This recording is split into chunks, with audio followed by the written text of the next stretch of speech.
అందరికీ నమస్తే. నేను మీ చరణ్ కాకినాడ. ఈరోజు నేను డొక్కా సీతమ్మ గారి గురించి మాట్లాడుతున్నాను.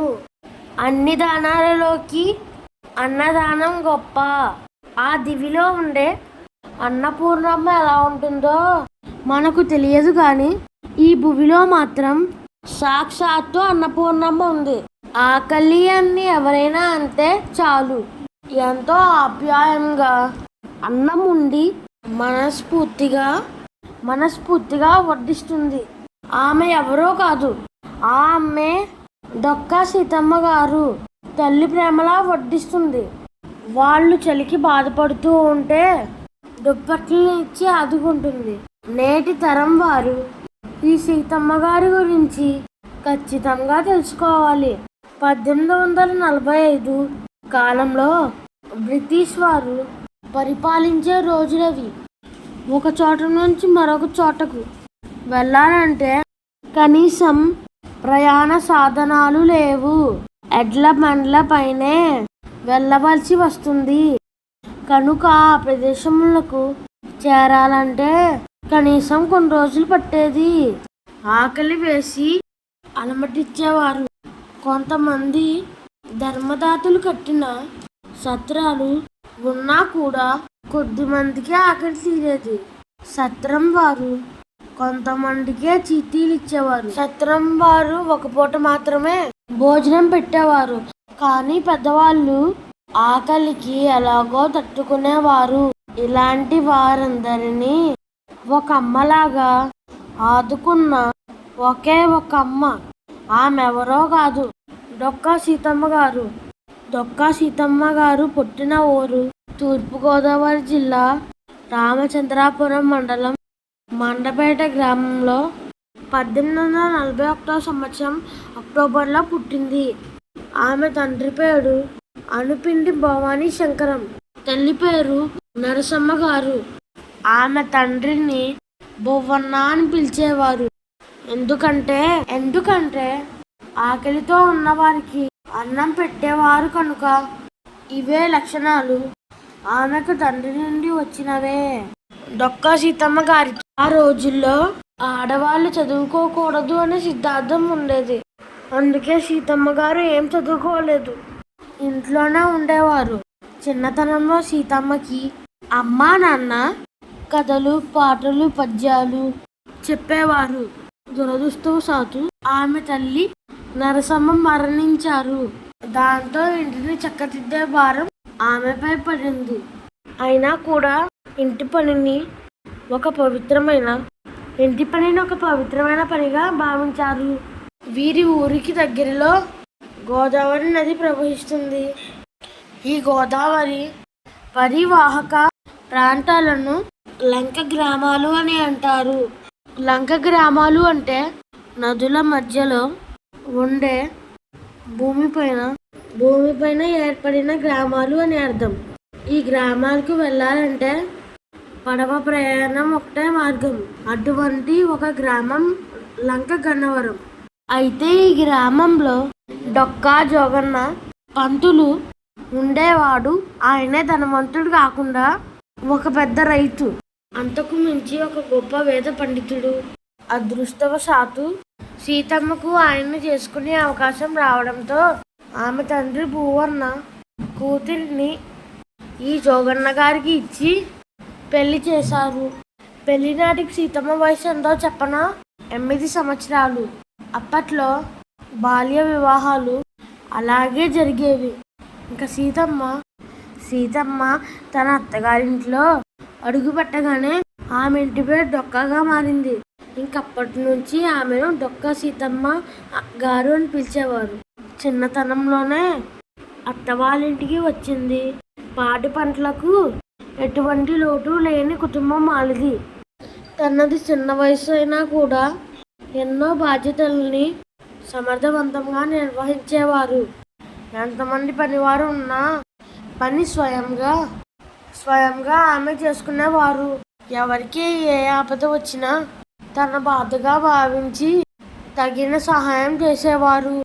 మొదటిలో భర్త జోగన్న ఏమనుకుంటాడో అని సీతమ్మ గారు భయపడేవారు. అయితే మహాపండితులైన జోగన్న అన్నదాన విషయంలో, పరోపకార విషయంలో సీతమ్మను ఎంతో ప్రోత్సహించేవారు తప్ప అడ్డుపడలేదు. అప్పటి నుంచి ఆకలితో వచ్చేవారికి అన్నం పెట్టేవారు సీతమ్మ. ఇలా ఆమెలో ఉన్న ఉదారి గుణం రోజు రోజుకి ఇంకా పెరుగుతూ వచ్చేవి. సీతమ్మ జోగన్లకు 2 కుమారులు 2 కుమార్తెలు ఉన్నారు. పిల్లా పాపలతో వీరి దాంపత్యం సంతోషంగా ఉండేది. ఆ పుణ్య దంపతులు ఆప్యాయత అనురాగాలతో నిండిన ఆ చుట్టుపక్కల గ్రామస్తులందరూ గొప్పగా చెప్పుకునేవారు. ఎందుకంటే సీతమ్మ తమ ఇంటికి ఎవరొచ్చినా సరే అన్నం లేదని చెప్పకుండా సకల మర్యాదలు చేసి అన్నం వడ్డించేవారు. ఆ పనిని వారు ఒక పవిత్ర కార్యంగా భావించేవారు. సీతమ్మ ఎవరికి కాదు లేదు అనకుండా అన్నం పెడుతుండడంతో కొద్ది రోజుల్లోనే ఆమె పేరు ఉభయ గోదావరి జిల్లాల్లో అన్నపూర్ణగా మారుమోగింది. ఇక రేవులు దాకి సౌకర్యాలు సరిగ్గా లేకపోవడం వల్ల, ప్రయాణ సౌకర్యాలు అంతగా లేకపోవడం వల్ల మార్గం మధ్యలోనే లంకల గన్నవరంలో ఆగేవారు. సీతమ్మ గురించి విని వాళ్ళింటికి వచ్చేవారు. వారందరికీ మజ్జిగనిచ్చి పలహారాన్ని పెట్టేవారు. సీతమ్మ రోజులో ఈ టైంకే భోజనం పెడతారని మాట లేదు. ఏ టైంకు వచ్చినా 24 గంటలు ఎవరు వచ్చినా ఎప్పుడు వచ్చినా వడ్డించేది. వారి కడుపు నింపి ఆకలి తీరాక పంపించేది. దాంతో ప్రతిరోజు ఇలా చేయడం వల్ల క్రమంగా ఆవిడ ఆరోగ్యం దెబ్బతిన్నది. అయితే ఆ విషయం భర్తకు తెలియనివ్వలేదు. ఎందుకంటే మళ్ళీ ఈ పని చేయనివ్వనేమో అని. కానీ ఆమె చెక్కిపోవడం గమనించిన జోగన్న సీతమ్మను విశ్రాంతి తీసుకోమని చెప్పాడు. వచ్చిన వారికి భోజనం పెట్టమని, మిగిలిన సమయంలో కొంచెం విశ్రాంతి తీసుకోమని చెప్పేవారు. అయితే అతిథులకు, పేదలకు ఇబ్బంది కలుగుతుందని, తన ఆరోగ్యం బాగానే ఉందని చెప్పి సీతమ్మ వంటలు చేస్తూనే ఉండేవారు. దాంతో ఇంకా జోగన్న సహాయంగా వంటలు చేయడానికి కొంతమంది వంట బ్రాహ్మణులను ఏర్పాటు చేశారు. వారే వడ్డిస్తారు అని చెప్పారు. అయితే సీతమ్మ స్వయంగా వడ్డించేవారు. కొసరి తినిపించేవారు. కన్నతల్లిలా చూసేవారు. అన్నం నిండుగా నింపి ఒక గదిలో కొండను పెట్టించి అర్ధరాత్రి వచ్చిన వారికి ముందుగా అన్నం పెట్టి ఆకలి మంట తీర్చి, తర్వాత ఈలోపు వంట చేసి తృప్తిగా భోజనం పెట్టి వారిని పంపించేది. ఆకలితో ఎదుటివారు ఎక్కువసేపు వేచి ఉన్న ఆవిడ తట్టుకోలేకపోయేది. ఆమె ఈ అన్నదానం విషయంలో నిబద్ధతగా ఉండేవారంతే. ఆమె గురించి ఒక సంఘటన చెప్పుకోవాలి. అన్నదానానికి భంగం కలుగుతుందనే ఉద్దేశంతో ఇల్లు కదలని సీతమ్మ ఒకే ఒక్కసారి ఇల్లు కదిలి అంతర్వేది లక్ష్మీ నరసింహస్వామిని దర్శించుకోవడానికి బయలుదేరింది. దారిలో గోదావరి వంతెన వద్ద పనివారు పల్లకిని కాసేపు ఆపారు. ఆ పల్లకిలోనే కూర్చున్నారు. అదే వంతెనపై పక్కనే ఆ సమయంలో బోయలు అలసిపోయి కూర్చుని ఉన్నారు. అటుగా గన్నవరం వైపు కొంతమంది వెళ్తున్నారు. దాంట్లో పిల్లలు కూడా ఉన్నారు. ఆకలిని ఏడుస్తున్నారు.